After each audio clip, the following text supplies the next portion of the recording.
E você acredita em livre-arbítrio ou no determinismo na vida? É sobre isso que a gente vai falar aqui no Bar da Costa Leste. Fala galera, eu sou o João e esse aqui é o nosso boteco, onde a gente troca aquela nossa ideia de tempos em tempos sobre assuntos diversos.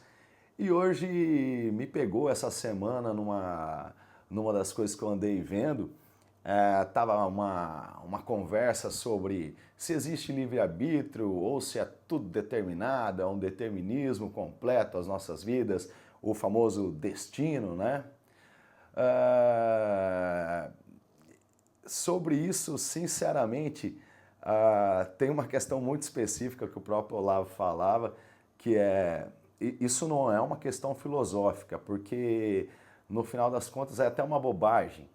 A nossa vida sempre vai estar misturada, é uma mescla entre aspectos determinados, ou seja, que não dependem da nossa vontade, e aspectos que compõem, sim, uma medida de livre-arbítrio, que vão partir da nossa deliberação, juízo, vontade, decisão e ação, ou seja, aspectos de livre-arbítrio. Isso para todos, a todo momento, todos os dias, todos os minutos ali da nossa vida, a gente vai ser cercado sempre desse tipo de situação.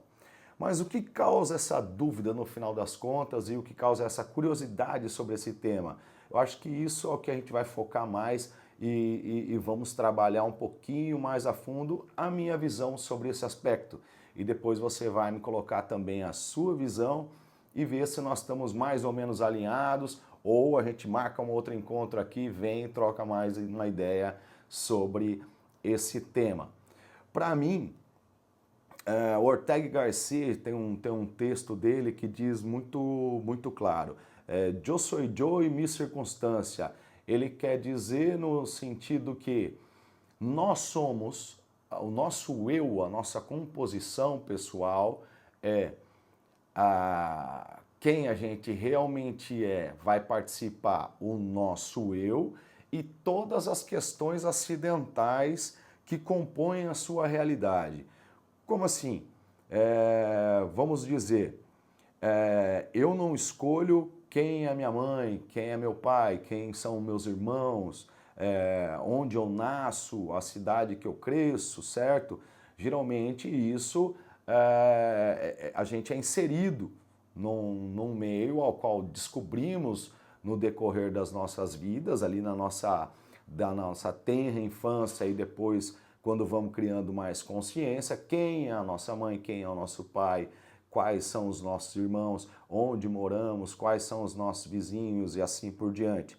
O que Ortega Garcia quer dizer com esse eu sou eu e minhas circunstâncias? Ele quer dizer que o teu eu, justamente, a tua persona, quem você vai se tornar ao final da sua vida, aquele livro fechado depois da sua passagem por essa vida, depois da sua morte, vai ser muito norteado justamente por você sendo um reflexo final ou um resultado final das decisões que você foi tomando diante dos acidentes da vida, ou seja, diante os acidentes nos traz uma sensação de coisa ruim, mas necessariamente não é, diante dos acontecimentos que lhe chegam durante a sua vida. Aí fica uma situação muito mais fácil da gente entender. Ou seja, quem eu sou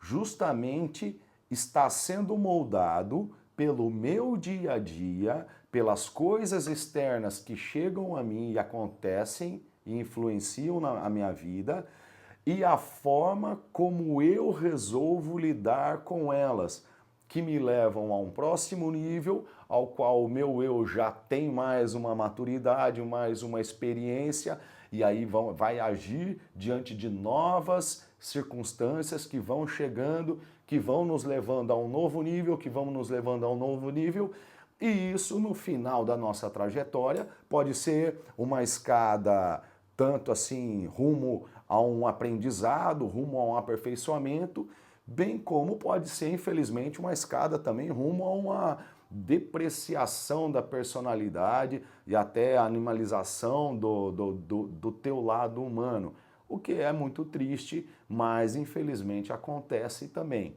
Então, nesse ponto, quando a gente já tem uma certa vivência da vida, a gente vê que você ficar divagando sobre se a tua vida é composta de um determinismo ou de um livre-arbítrio completo é uma bullshit, porque no final das contas a vida é composta dos dois, né?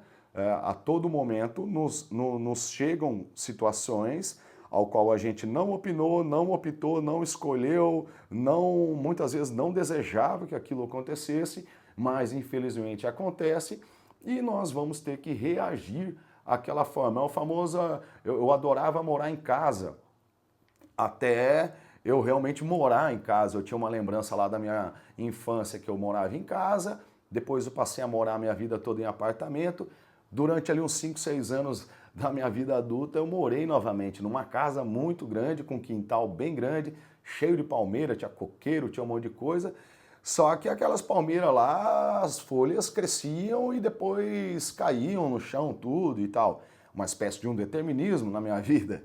Só que eu tinha que ir lá e pegar aquelas folhas e jogar fora, fazer toda uma limpeza no quintal, não é mesmo? Então, bem como eu poderia fingir que eu não vi também que aquelas folhas caíram e largar lá a vida inteira, ia juntar um monte de bicho, ia dar um monte de problema, mas infelizmente em certos pontos da nossa vida as situações não são tão evidentes como a folha do coqueiro ou a folha da palmeira que caiu no nosso quintal, não é mesmo?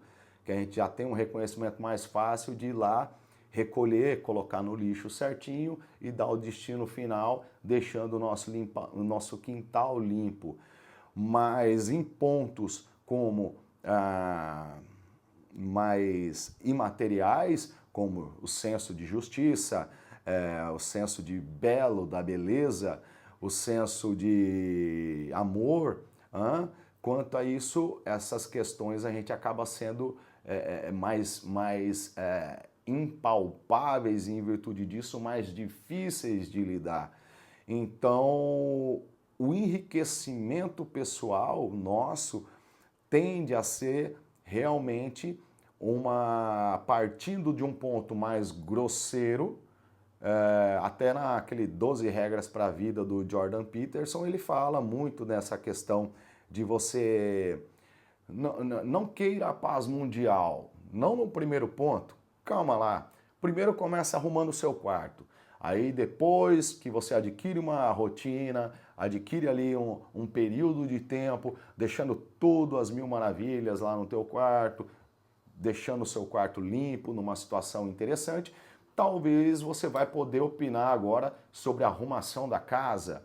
Feito esse trabalho em função da casa, um trabalho bem sucedido, você talvez possa opinar na arrumação do teu próprio condomínio, ou da tua calçada, ou da calçada do vizinho, e assim por diante, aí você vai ampliando a sua área de atuação de uma forma natural.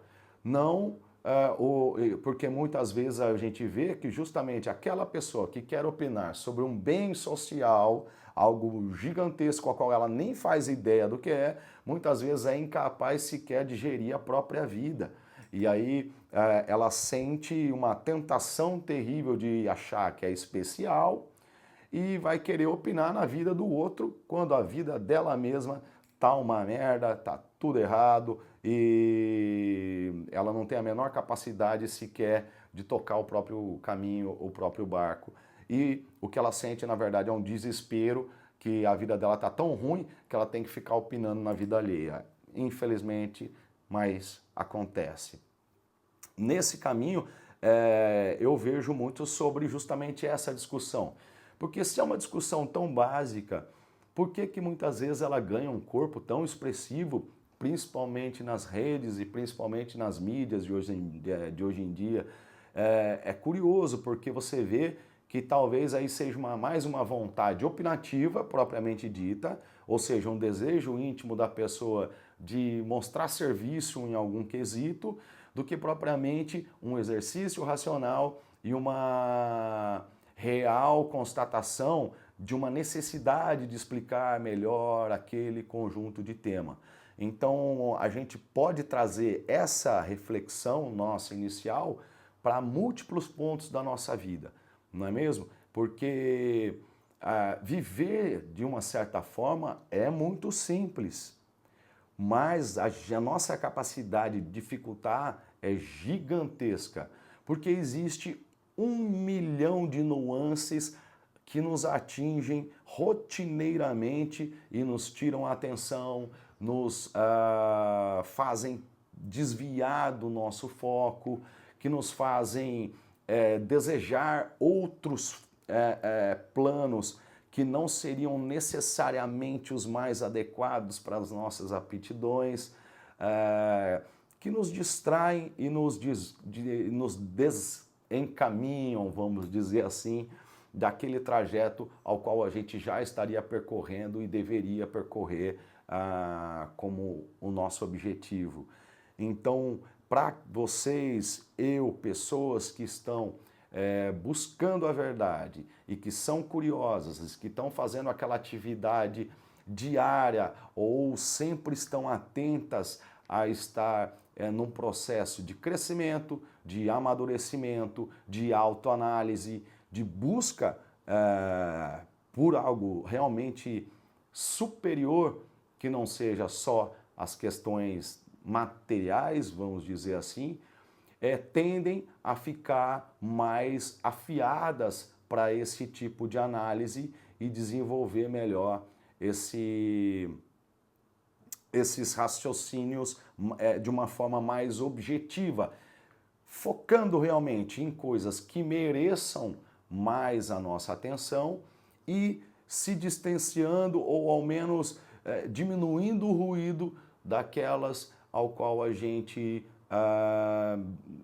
verifica já numa análise mais grosseira, aquela de primeiro olho, assim, você já vai vendo que aquilo, bom, eu já sei mais ou menos qual é a intenção, onde aquilo vai terminar, e para esse momento não seria isso que eu deveria estar prendendo a minha atenção. Então a gente vai ficando mais seletivo, com uma certa agilidade, e isso nos torna mais focados e mais capazes de realmente alcançarmos com menos esforço, digamos assim, no sentido de exige muito esforço para que você vá amadurecendo e maturando para chegar nesse nível de juízo, mas o que eu quero dizer com menos esforço porque para quem olha, parece que, nossa, como ele delibera rapidamente sobre determinado tema.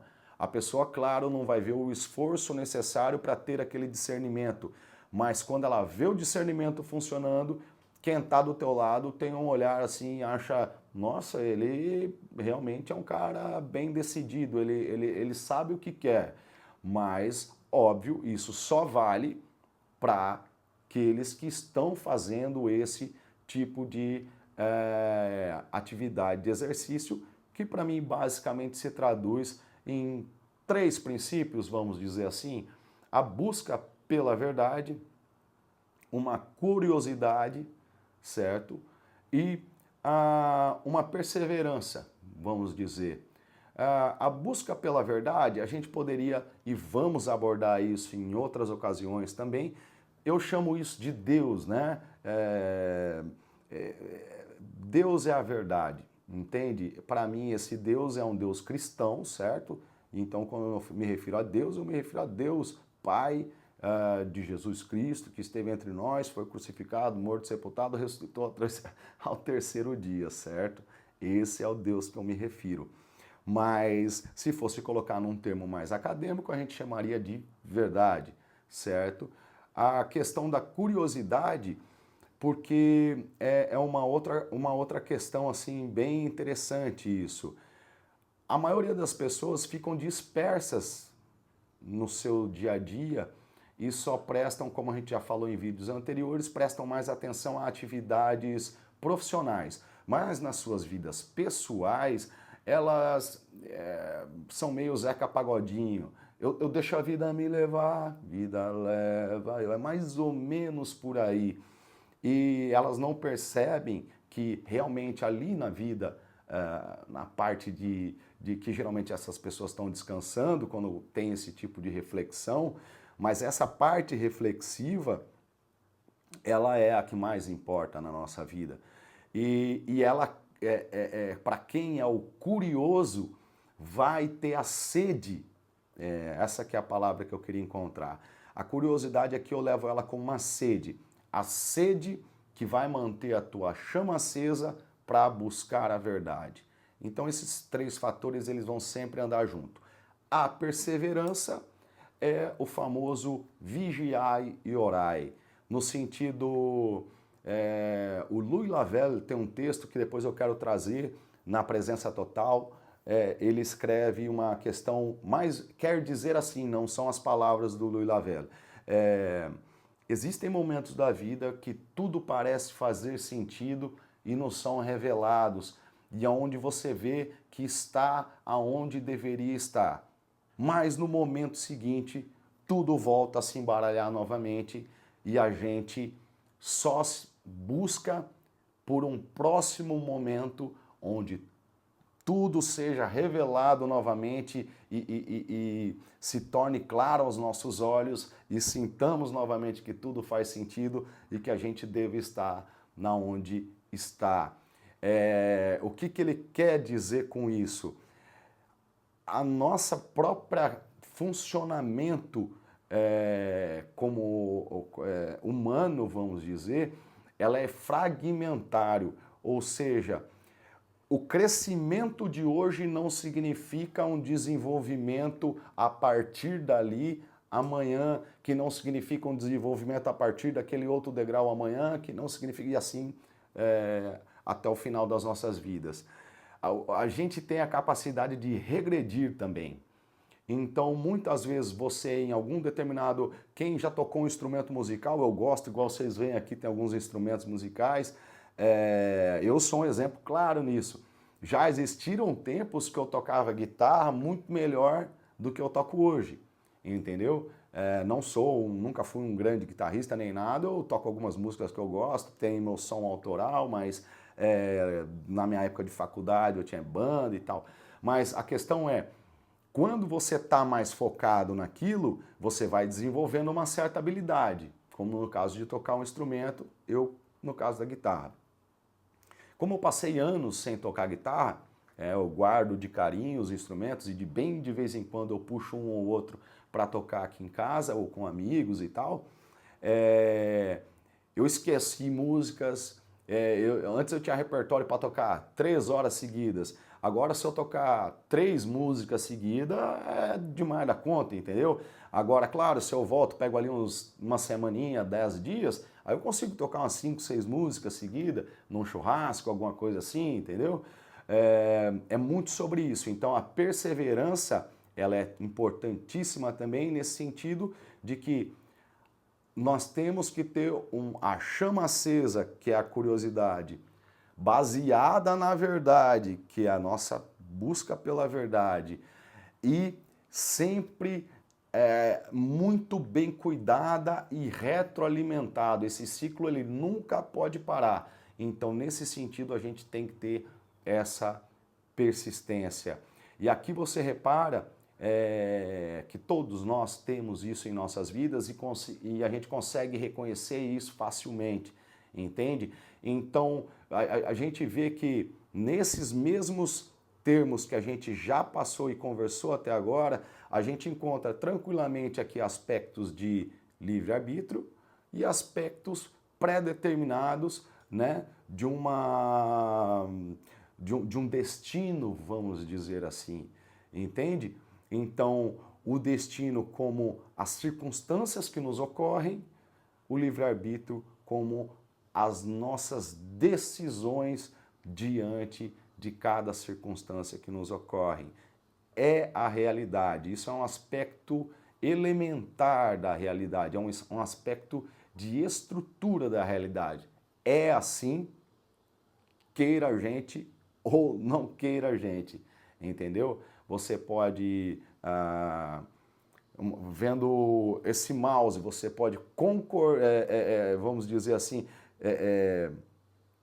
que esse mouse é cinza, vamos supor, é um tom bem escuro aqui, um grafite, independe da nossa vontade. Eu posso até fakear e dizer que ele é amarelo, vamos supor assim, mas isso não transforma ele num mouse amarelo, entende? Ele continua sendo um mouse cinza. De certa forma, é um aspecto determinado. Ele é cinza e não amarelo. Justamente essa visão determinada que muitas pessoas entendem como sendo um aspecto negativo, muitas vezes é justamente o que nos traz a capacidade de pensar e de constatar a própria verdade, porque certas coisas são e independentemente da nossa vontade, não é isso? Então, para que a gente possa acreditar numa verdade, a verdade tem que existir, né?